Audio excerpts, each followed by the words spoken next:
लोक कला केंद्र के प्रस्तुति। कुह कैछि सदिखन जेना,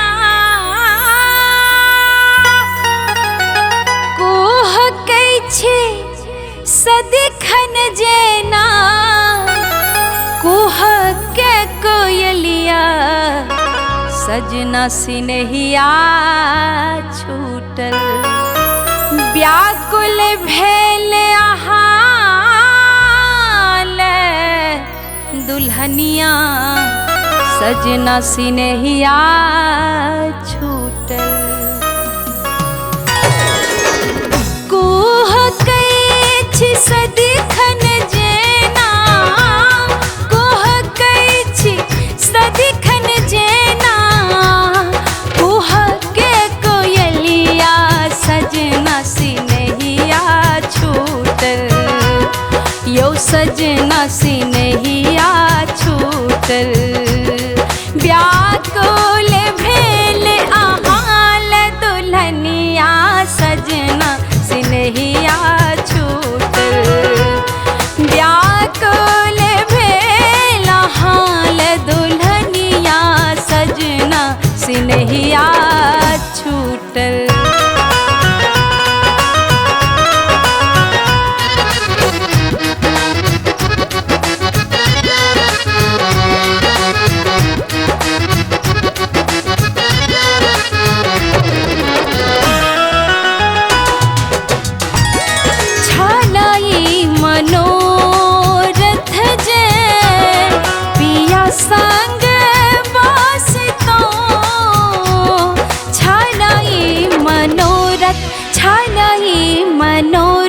छलई मनोरथ जे पिया संग बसतो, आचर सोहावा होके भोजन करबी तो,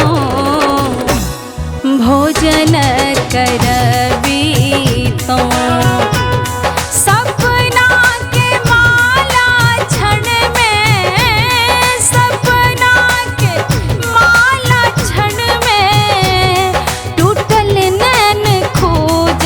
सजना सिनहिया छूटल। यो सजना सिनहिया छूटल। सोन पड़ल बिनु अंगना सजना सिनहिया छूटल। सोन पड़ल बिनु अंगना सजना सिनहिया छूटल।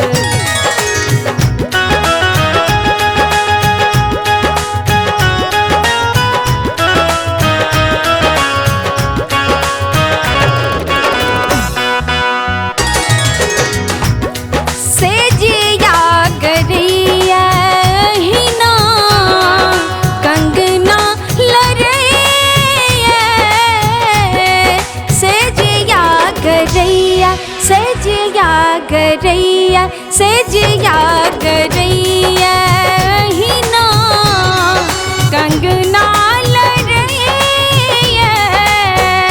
राही राही ताना छोटके ननद दैया, ननद दैया।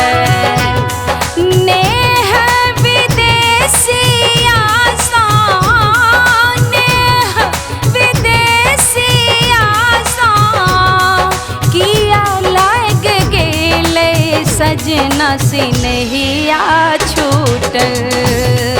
कि सजना सिनहिया छूटल।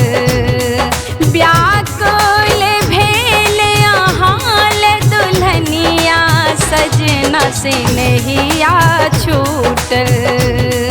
व्याकुल भेल आहाल दुल्हनिया सजना सिनहिया छूटल।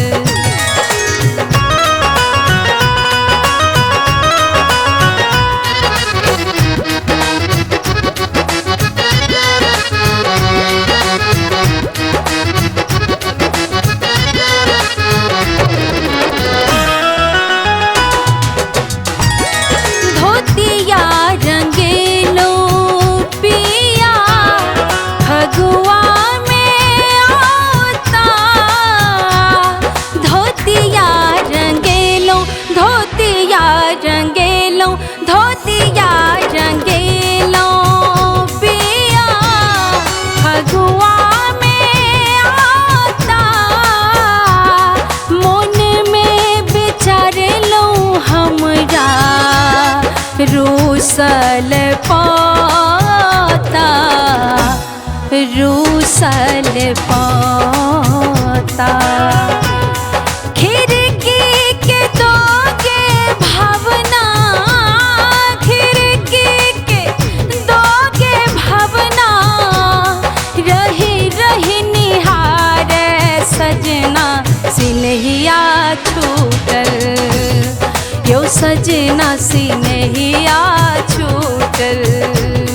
सुन पड़ल यहाँ बिनु अंगना, सजना सिनहिया छूटल। सुन पड़ल यहाँ बिनु अंगना, सजना सिनहिया